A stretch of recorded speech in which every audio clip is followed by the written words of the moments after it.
आज हम पढ़ेंगे स्पाइनल कॉर्ड। कल हमने ब्रेन को पढ़ लिया था। आपका दिमाग किन किन चीज़ों का बना होता है, जो कितने स्ट्रक्चर होते हैं, कौन कौन से पोर्शन होते हैं।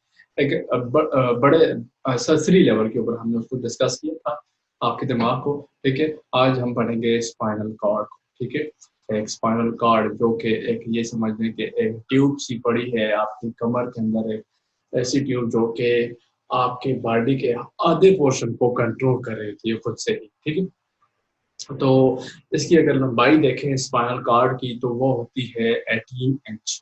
ठीक है, 18 इंच इसकी अमूमन एवरेज के तौर पर लेते हैं। लंबाई जो है 18 इंच होती है और उसकी चौड़ाई जो है वो 1.5 इंच, यानी कि 1.5 इंच जो है वो चौड़ाई चौड़ाई होती है। ठीक है, 1.5 इंच। ठीक है, तो लंबाई कितनी है 18 इंच, और चौड़ाई जो है वो अमूमन 1.5 इंच होती है।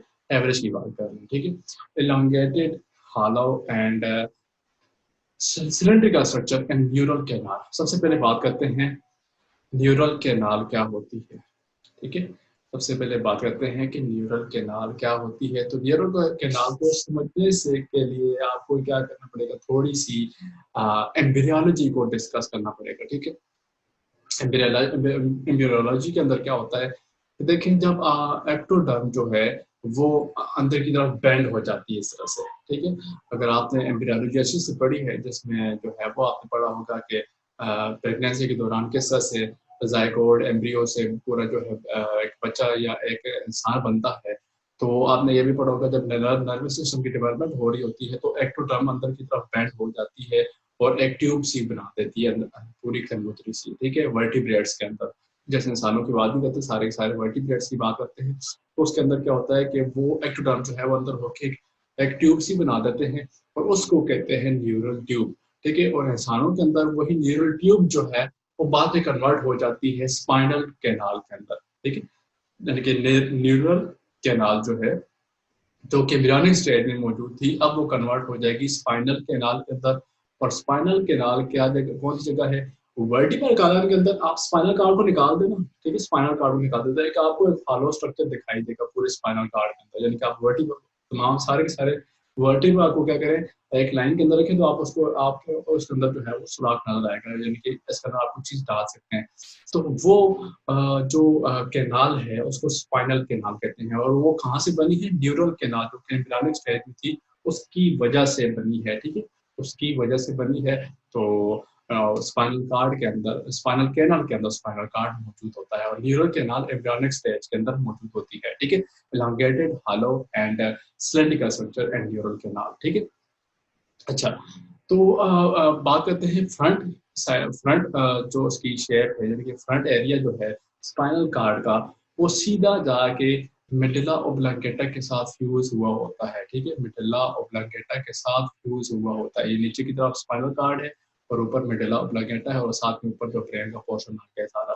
ठीक है, तो ये है कि कोई डिस्टिंक्ट लाइन मौजूद नहीं है कि ये जो है यहाँ से बस, ठीक है, ये जो लाइन है इसके ऊपर से आपको ब्रेन दिख रहा है और नीचे जो है वो स्पाइनल कार्ड है, ऐसा से डिस्टिंक्ट लाइन नहीं है। ठीक है, डिस्टिंक्ट लाइन नहीं है, बल्कि क्या है कि कंटिन्यूअस है, यानी कि वही मेडुला ऑब्लिगेटा जो पड़ा था वही नीचे की तरफ ट्यूब लाइक स्ट्रक्चर बना रहा है, नैरो हो रहा है, टेपर हो रहा है नीचे की तरफ, और आगे जाके क्या बना रहा है, स्पाइनल कार्ड बना रहा है। ठीक है, और जब एंड की बात करें, ठीक है, तो दूसरे एंड में क्या है कि टेपर हो जाता है स्पाइनल कार्ड। टेपर यानी कि पतला होना शुरू हो जाएगा और आखिर में जाके खत्म हो जाएगा। ठीक है, तो कहाँ पे ये देखें जी, जो यूरो स्टाइल है, यूरो स्टाइल क्या कहते हैं, वो जो वर्टिब्रल कॉलम के बिल्कुल एंड पे आपको जो हड्डी दिखती है ना, उसको यूरो स्टाइल कहते हैं। ठीक है, तो यूरो स्टाइल की बात करते हैं, वर्टिब्रल कॉलम एंड पे जाके किस में कन्वर्ट हो जाएगी, यानी कि आम सारे के सारे वर्टिब्रेट्स हैं। खासतौर पर यूरो स्टाइल जो नाम स्पेसिफिक यूज किया जाता है वो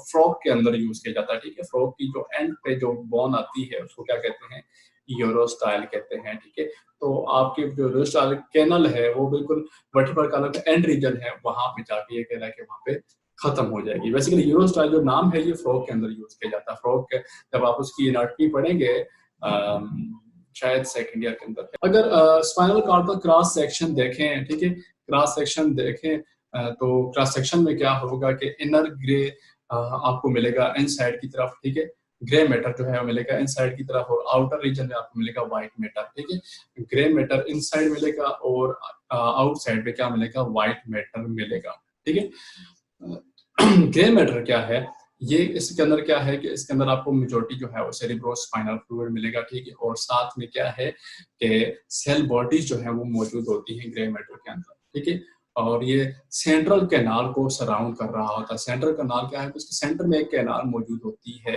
ऐसा से एक छोटी सी नाली मौजूद होती है स्पाइनल कॉर्ड के अंदर। इसके इर्द गिर्द जो है वो ग्रे मैटर मौजूद होता है, और क्या बीच में मौजूद होता है, सेल बॉडीज मौजूद होती है, और सेरिब्रोस्पाइनल फ्लूइड जो है वो इसके अंदर मौजूद होगा ग्रे मैटर के अंदर। ठीक है, अच्छा, और साथ में व्हाइट मैटर जो है उसके अंदर क्या मिलेंगे आपको, नर्व फाइबर्स वगैरह मिलेंगे। ठीक है, गैंग्लियन, और जो आपने गैंग्लियनिक नेटवर्क पढ़ा था उसमें से जो नर्व फाइबर निकल के जा रही थी वो कहाँ पे मिलेगी आपको, व्हाइट मैटर के अंदर मिलेंगे। ठीक है, अच्छा, यहाँ पे एक और बात, सेंट्रल कैनल की बात करते हैं। ठीक है, सेंट्रल कैनल कहाँ पे है जी, अगर आपको इन्होंने डायग्राम के अंदर नहीं बना, तो मैं आपको दिखा देता हूँ कहाँ पे होती है सेंट्रल कैनाल। ठीक है, इसका कलर जो है वो मैं येलो रख लेता हूँ। यहाँ पे जो है सेंट्रल कैनाल मौजूद होती है। ठीक है, ये जो आपको पोर्शन नजर आ रहा है, ठीक है, ये वाला, यहाँ पे सेंट्रल कैनाल मौजूद होती है, और ये देखिए आपको ग्रे मैटर दिख रहा है। देखिए ये जो तितली की तरह है, ये ग्रे मैटर है, इसके सेंटर में जो है वो सेंट्रल कैनाल मौजूद होती है, और ग्रे मैटर में क्या होगा, सेल बॉडीज होंगी, और किसकी सेल बॉडी होंगी, इंटरन्यूरॉन्स की सेल बॉडी होंगी, और साथ में क्या है कि सेरिब्रोस्पाइनल फ्लूइड। तो हम स्टडी कर रहे थे स्ट्रक्चर को, और उसके अंदर हम ये देख रहे थे कि आउटर रीजन पे क्या मौजूद है, व्हाइट मैटर मौजूद है, और व्हाइट मैटर में क्या मिलता है आपको, मेजॉरिटी क्या मिलता है, नर्व फाइबर वगैरह जो है वो मिलते हैं। ठीक है, अच्छा, दो किस्म की रूट्स होती हैं, एक होती है डॉर्सल रूट और एक होती है वेंट्रल रूट। डॉर्सल रूट के अंदर आपको ये रीजन दिखेगा। ठीक है, यहाँ पे आप देख सकते हैं कि यूनिपोलर न्यूरॉन मौजूद है। यूनिपोलर मतलब सेंसरी न्यूरॉन मौजूद है, और ये उसकी सेल बॉडी है।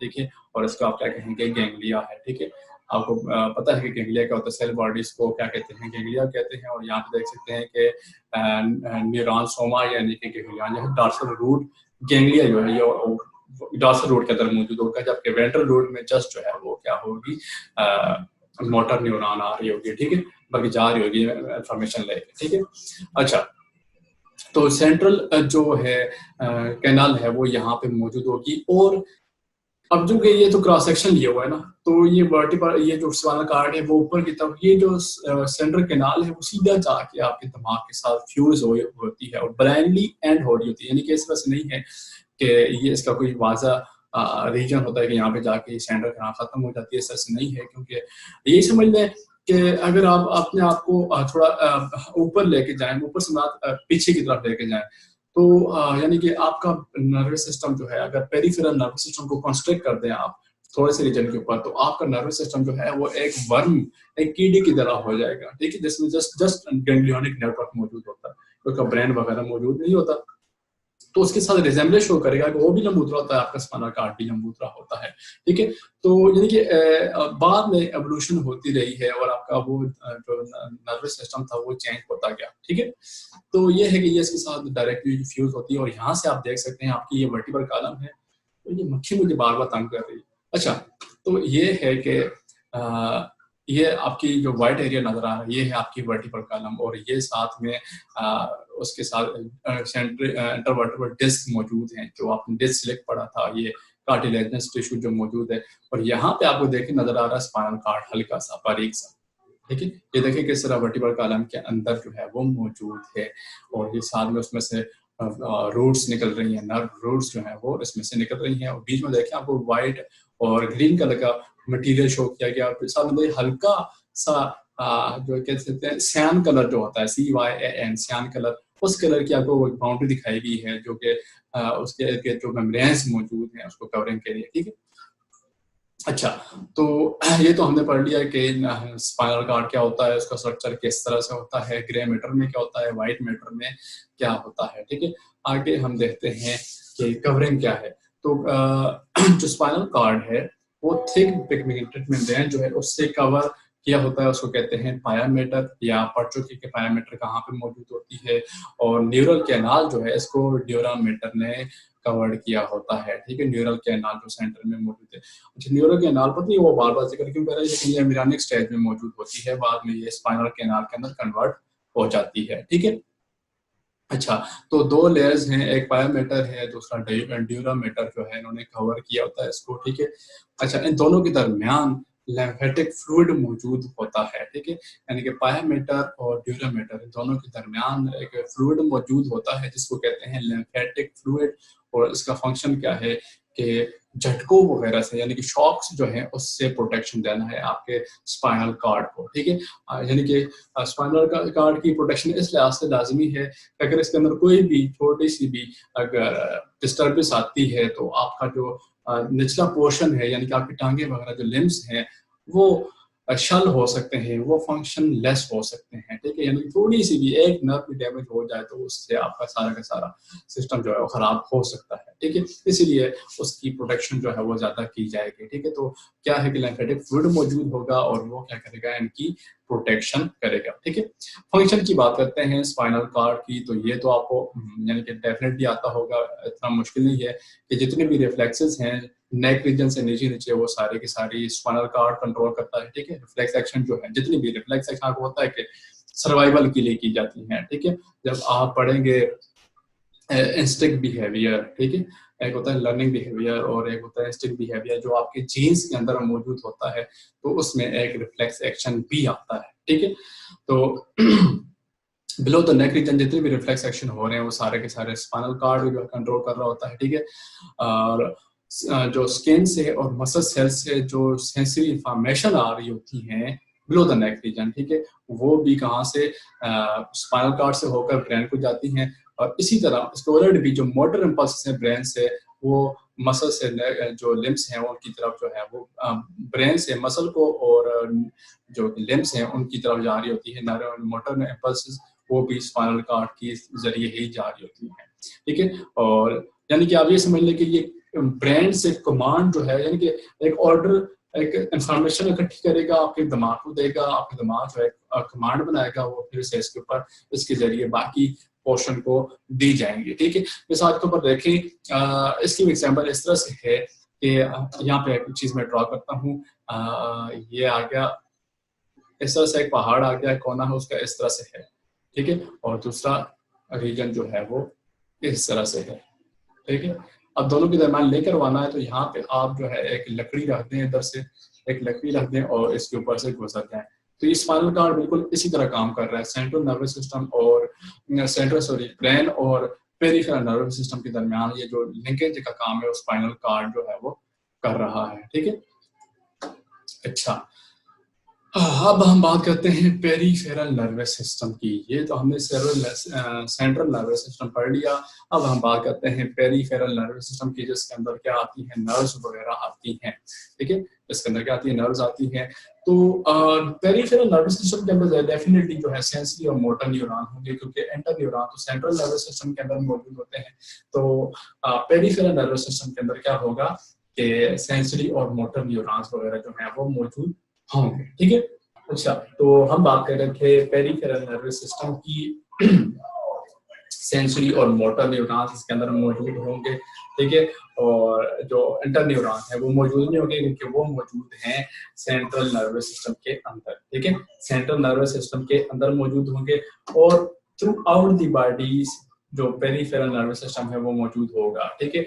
यानी कि वो जो एक्सॉन्स हैं या वो पूरी की पूरी बॉडी के अंदर इस तरह से फैले होंगे, ठीक है। यानी कि इस तरह से रूट्स निकली होंगी और आपकी पूरी बॉडी के अंदर वो फैली होगी, ठीक है। नेक्स्ट इसके अंदर गैंग्लिया भी आ जाते हैं और नर्व्स जो हैं वो भी आ जाती हैं। यानी कि ये दोनों कंबाइन होके, मोटर नर्व्स और सेंसरी नर्व कंबाइन होकर नर्व्स बना लेती है, ठीक है। तो सबसे पहले पढ़ते हैं गैंग्लिया का, ठीक है। गैंग्लिया का नाम इसलिए भी ध्यान के अंदर रखना है, अगर आप जो है वो एक किस्म की किंगडम्स पढ़ेंगे हायर क्लासेस में, तो वहाँ पे इसका काफी ज्यादा, यानी कि आधे जो आप पढ़ेंगे फाइलम्स उनके अंदर तो ये गैंग्लियाटिक नेटवर्क जो है वो मौजूद होगा, ठीक है, या क्लासेस जो पढ़ेंगे उसके अंदर आपको गैंग्लिया जो है वो ज्यादा पढ़ने को मिलेगा। और गैंग्लिया क्या होता है? कलेक्शन ऑफ सेल बॉडीज, ठीक है, collection of cell bodies of neuron, neuron की सेल बॉडीज का जो कलेक्शन है उसे क्या कहते हैं? गैंग्लिया कहते हैं। और कुछ ऑर्गेनिज्म के अंदर यही बस इस तरह से इकट्ठे एक जगह के ऊपर पड़े होते हैं, ठीक है, और उसको क्या कह देते हैं? चलें जी, ये फर्ज करें इस ऑर्गेनिज्म का क्या है? वो है दिमाग, ठीक है। तो कुछ ऑर्गेनिज्म में गैंग्लियनिक नेटवर्क जो है वो मौजूद होता है, दिमाग वगैरह मौजूद नहीं होता, ठीक है। अब गैंग्लिया जो है वो एक रिले स्टेशन प्रोवाइड करते हैं सीएनएस के दरमियान और पीएनएस के दरमियान। वो किस तरह से? आपने देखा ये अगर स्पाइनल कार्ड है तो स्पाइनल कार्ड के अंदर आप देख रहे थे कि ये आ रहा है, डेंड्राइट का इंफॉर्मेशन आ रही है, ये मौजूद है सेल बॉडी, और ये आगे आगे एक्सॉन, इसी तरह फिर ये आगे जा रहे हैं इस तरह से, ठीक है। तो ये यहाँ पे रीजन को आपने नाम दिया गैंग्लिया का, ठीक है। अब ये क्या कर रहा है कि पेरिफेरल नर्वस सिस्टम से इंफॉर्मेशन ले रहा है और कहाँ किसको दे रहा है? सेंट्रल नर्वस सिस्टम को दे रहा है। तो एक रिले स्टेशन हो गया आपकी बॉडी के अंदर इसका फंक्शन, ठीक है। आपकी बॉडी के अंदर इसका फंक्शन क्या है? ये इंफॉर्मेशन को लेगा, पीएनएस से इंफॉर्मेशन को लेगा और किसको देगा? सीएनएस को देगा, ठीक है। अब अगर कम्बिनेशन ऑफ गैंग्लिया मौजूद हो, ठीक है, कम्बिनेशन एक नेटवर्क ऑफ गैंग्लिया मौजूद है एक जगह के ऊपर, तो उसे क्या कहते हैं? प्लेक्सस कहते हैं। कभी कभार जो है न्यूरॉन फाइबर का कम्बिनेशन जो है, यानी कि नर्व फाइबर से इकट्ठी मौजूद हो, नर्व फाइबर्स, ठीक है, नर्व जो होती है न्यूरॉन, एक न्यूरॉन की बात नहीं कर रहे, नर्व की बात कर रहे हैं। अगर वो कम्बिनेशन मौजूद हो तो उसको भी प्लेक्सस कहते हैं, ठीक है। लेकिन यहाँ पे हम किसकी बात कर रहे हैं? जस्ट गैंग्लिया का अगर नेटवर्क मौजूद है तो उसे क्या कहेंगे? गैंग्लिया कहेंगे, ठीक है। आगे बढ़ते हैं नर्व्स। ये तो आपने पढ़ी हुई होंगी, काफी आसान टॉपिक है कि bundle of dendrite and axon को क्या कहते हैं? नर्व्स कहते हैं। यानी कि जो आपकी बॉडी, जो आपके पीएनएस जो आपके सेंसर से इंफॉर्मेशन लेके सीएनएस तक लेके जा रहे हैं और वहां से मैसेज लेके वापस आ रहे हैं, आपके पेरिफेरल नर्वस सिस्टम को जो कॉन्स्टिट्यूट कर रहे हैं वो क्या है? नर्व्स हैं। Bundle of neuron fibre that include dendrites and axon covered by a connective tissue, ठीक है। कनेक्टिव टिश्यू का काम ये होता है कि उन आपकी बॉडी के अंदर जितनी भी कनेक्शन, यानी कि चीजों को होल्डिंग करना है जगह के ऊपर, वो कौन से टिश्यूज कर रहे होते हैं? कनेक्टिव टिश्यू कर रहे होते हैं, ठीक है, लिंकेज वगैरह का। अब हम बात करते हैं इसकी टाइप्स की। तो फंक्शन के हिसाब से 3 टाइप हैं, फिर ओरिजिन के हिसाब से 2 टाइप हैं, ठीक है। फंक्शन के हिसाब से इसकी ये 3 टाइप आ गई और ओरिजिन के हिसाब से ये 2 टाइप आ गई। तो फंक्शन के हिसाब से डिवीजन कर रहे थे, तो पहली थी सेंसरी नर्व्स, दूसरी थी मोटर नर्व्स और तीसरी थी मिक्स नर्व, ठीक है। 3 टाइप हैं, सेंसरी नर्व्स, मोटर नर्व्स और मिक्स नर्व। सेंसरी नर्व के अंदर जो है सेंसरी न्यूरॉन्स 3 नर्व फाइबर मौजूद होंगे। मोटर नर्व के अंदर मोटर न्यूरॉन्स के फाइबर जो है मौजूद होंगे और मिक्स में सेंसरी और मोटर दोनों मौजूद होंगे। ये तकरीबन आपको पता होगा, इतना कोई मुश्किल टॉपिक नहीं है, ठीक है। नेक्स्ट बात करते हैं स्पाइनल नर्व्स की और क्रेनियल नर्व्स की। तो इसको हम थोड़ा सा गौर से पढ़ते हैं, ठीक है। यहाँ से आप देख सकते हैं कि ये जो आपको हल्का सा येलो कलर का नजर आ रहा है पीछे, यहाँ पे ये एरिया, ये आपकी वर्टिकल कॉलम आ गई और इसके अंदर ये जो आपको हल्का डिफरेंट कलर की नजर आ रही हैं, ये नर्व फाइबर निकल के जा रही हैं, ठीक है। टोटल जो है वो 31 पेयर्स होते हैं, ठीक है। टोटल जो है वो कितने? 31 पेयर्स होते हैं, जिनमें किसके पेयर्स होते हैं? स्पाइनल नर्व्स के, ठीक है, ओरिजिन के हिसाब से। क्योंकि ये अब यहाँ पे आपने सेंसरी और मोटर न्यूरॉन वगैरह नहीं देखना, जस्ट ये देखना कि ओरिजिन कहाँ से हो रहा है। तो ये ओरिजिन हो रही है स्पाइनल कार्ड में से और निकल के जा रही है स्पाइनल कार्ड में से और वापस स्पाइनल कार्ड को या तो आ रही है या तो वहां से जा रही है। इनको क्या कहते हैं? स्पाइनल नर्व्स कहते हैं। 31 पेयर्स हैं। 8 जो है वो क्या है? 10 मिनट रह गए, इसके बाद मैं एक नया लेके जो है वो आपको भेजूंगा। 10 जो है वो सर्विकल रीजन के ऊपर मौजूद है। यहाँ आपको ये जो ग्रीन कलर की नजर आ रही है, ये नर्व फाइबर जो है कितनी है? 8 है। इसके बाद 12 जो है वो कितनी है? थोरेसिक रीजन के अंदर मौजूद होंगी। 5 जो है वो लंबर रीजन के अंदर आपको मिलेगी, ठीक है। 5 जो है ये आपको मिल गई और उसके साथ जो है वो 1 जो है वो ऑक्सीजन, सॉरी 5 जो है वो लंबर रीजन में मिलेगी। 5 जो है वो सेक्रेट रीजन में मिलेगी और 1 जो है एक कॉक्सर रीजन में आपको मिलेगी, ठीक है। तो ये नर्व फाइबर वहां से निकल गई है। देखिए खत्म, इनका इस्तेमाल जो है वो यहाँ पर हो चुका है। लेकिन स्पाइनल कॉर्ड यहाँ पे खत्म हो चुका है और ये एलोंगेट होकर यहाँ से निकल के यहाँ तक आ रही है, ठीक है, यहाँ तक आ रही है। तो स्पाइनल कॉर्ड, स्पाइनल नर्व जो है उनकी कितने पेयर्स मौजूद हैं? 31 पेयर्स होते हैं। 8 जो है सर्विकल रीजन में मौजूद हैं, 12 जो है वो थोरेसिक रीजन में, लंबर रीजन में 5, सेक्टर रीजन में 5 और एक जो है वो कॉक्सिजियल रीजन में। यानी कि इसका ताल्लुक आप ये नहीं कह सकते कि वर्टिब्रल साथ है कि या नहीं है, क्योंकि वो आपके बोन के साथ आ जाते हैं और ये आपके नर्वस सिस्टम के साथ है, ठीक है। तो 31 पेयर जो है वो स्पाइनल नर्व्स में से निकल रहे होते हैं।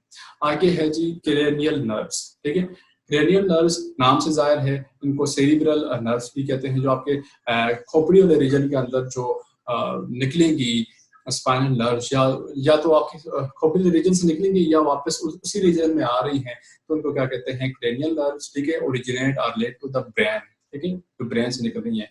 देखिए कितने पेयर्स हैं? 12 पेयर्स हैं, ठीक है। और वो कहाँ से निकलते हैं? फोरामेन से। फोरामेन क्या है? ये देखिए, आप खोपड़ी यहाँ से अगर काटे, ठीक है, और उसको घुमा के आप देखिए नीचे से, तो आपको इस तरह से नजर आएगी, जो आपको यहाँ से नजर आ रही है। इसके अंदर आपको देखिए ये ओपनिंग नजर आ रही है, दिमाग में से ये ओपनिंग, यहाँ से जो है क्रेनियल नर्व्स निकल के आ रही होती है, ठीक है। यहाँ से क्रेनियल नर्व जो है वो निकल के आ रही हैं, और बाकी जो आगे पीछे जो पेरिफेरल टिश्यू उसमें जा रही होती है, लेकिन सिवाय वेगस नर्व के, ठीक है। वेगस नर्व डायरेक्ट आपके जो है स्टमक रीजन की तरफ जा रही होती है। अगर आपको ये डायग्राम दिख रही हो, मैं आपको यहाँ पे दिखा देता हूँ। ये जो आपको नजर आ रही है, ये येलो कलर की, आप देख सकते हैं कि नीचे और स्टमक रीजन से भी नीचे की तरफ जा रही है, ठीक है। उसके साथ साथ और उसकी एक्सटेंशन साथ में मौजूद है, ठीक है। ये जो आपको येलो कलर की जितनी भी नजर आ रही है वो कौन सी है? वेगस नर्व है। और ये जो है वो कहाँ से? फोरामेन से बाहर नहीं निकलती है, डायरेक्टली जो है वो बाहर निकली होती है, आप यहाँ से देख सकते हैं, ठीक है। ये फेशियल नर्व्स हैं और साथ में क्या है? वेगस नर्व है, आपकी बॉडी की तरफ नीचे की तरफ इस तरह से आई होती है, यानी कि ये फोरामेन से नहीं निकली होती है, इसमें एक्सेप्शन है, ठीक है। अब हम बात करते हैं इसके पेयर्स की, ठीक है। 12 पेयर्स हैं, 1 2 3 4 5 6 7 8 9 10 11 12। तो इसमें 3 पेयर जो हैं, 3 पेयर्स वो क्या होंगे? सेंसरी इन नेचर होंगे, ठीक है। वो क्या होंगे? सेंसरी इन नेचर होंगे। और उनमें कौन कौन सा है? फर्स्ट, सेकंड और 8 नंबर के ऊपर जो आएगा वो सेंसरी इन नेचर होगा, सेंसरी न्यूरॉन का बना होगा। 5 पेयर्स जो हैं वो मोटर न्यूरॉन के होंगे, और उसके अंदर क्या है? 3rd, 5th, 6th और 11th और 12 ये पेयर जो है ये कौन से होंगे? 5th पेयर ऑफ 5 पेयर होंगे मोटर न्यूरॉन्स के, और आखिर में है 4 पेयर जो है वो मिक्स न्यूरॉन्स के होंगे, जिसमें 4th, 7th, 9th और 10th जो है पेयर। अच्छा, ये तो थे आपके पास पेयर्स आ गए। 3 पेयर्स में क्या थी? सेंसरी इंफॉर्मेशन आ रही थी, 5 पेयर में मोटर इंफॉर्मेशन जा रही थी, और 4 जो है उसमें मिक्स जा रही है, ठीक है। तो ये तो हो गया आपके पास क्रेनियल नर्व्स। और उम्मीद है आपको ये समझ भी आएगी, इतनी कोई मुश्किल वाला बात नहीं है इसके अंदर। नेक्स्ट है सोमैटिक नर्वस सिस्टम। हाँ जी, अब थोड़ा सा मजे के टॉपिक आने लगे हैं। सोमैटिक नर्वस सिस्टम से बात यही समझ लें कि बॉडी के वो सेल जो कि आपके तकरीबन वॉलेंट्री कंट्रोल में होते हैं, ठीक है। आपके तकरीबन वॉलेंट्री कंट्रोल में होंगे, वो किस सिस्टम के अंदर आएंगे? सोमैटिक नर्वस सिस्टम के अंदर आएंगे, ठीक है। और इसमें क्या होगा कि सेंसरी और मोटर इंफॉर्मेशन जो है वो सेंट्रल नर्वस सिस्टम से और आपकी बॉडी के वॉलेंट्री पार्ट जो है वहां उसके दरमियान होगा। फॉर एग्जांपल अगर हम बात करें स्केलेटल मसल की और स्किन जो है, ठीक है, तो इनके दरमियान जो कनेक्शन है वो सोमैटिक नर्वस सिस्टम का होगा। रिफ्लेक्सेशन की बात करें, जो आप मिसाल के तौर पर सर्दियों में आप जो है आपके हाथ कामना शुरू करते हैं, आपके अपने कंट्रोल में नहीं होता reflex reaction of skeletal muscle, तो वो एक्सेप्शन में होंगी। मैंने आपको पहले बताया कि बायो के अंदर काफी ज्यादा आपको एक्सेप्शन देखनी पड़ेगी, ठीक है, काफी ज्यादा एक्सेप्शन देखनी पड़ेगी, यानी कि वो इनवॉलेंटरी रिएक्शन होते हैं। तो आप ये नहीं कह सकते कि सोमैटिक नर्वस सिस्टम के अंदर नहीं आ रहा है, ठीक है। कुछ जो है वो इनवॉलेंटरी होंगी, लेकिन बजाय आपको मेजॉरिटी जो है वो वॉलेंटरी पार्ट जो है वो देखने को मिलेगा, ठीक है, सोमैटिक नर्वस सिस्टम के अंदर। जबकि जब इसके बदले में जब हम ऑटोनॉमिक नर्वस सिस्टम को पढ़ेंगे सोमैटिक नर्वस सिस्टम के बदले, तब आपको समझ आ जाएगा कि जो कि ऑटोनॉमिक नर्वस सिस्टम है, ठीक है, ऑटोनॉमिक सिस्टम जब आप इसको पढ़ेंगे तो उससे जो बच जाएगा वो आप सोमैटिक नर्वस सिस्टम को के तौर पर रख सकते हैं, ठीक है। तो यहाँ पे देखें जो सेंसरी और मोटर इंफॉर्मेशन है वो सीएनएस का सेंट्रल नर्वस सिस्टम और उसमें मेजॉरिटी हाइपोथैलेमस।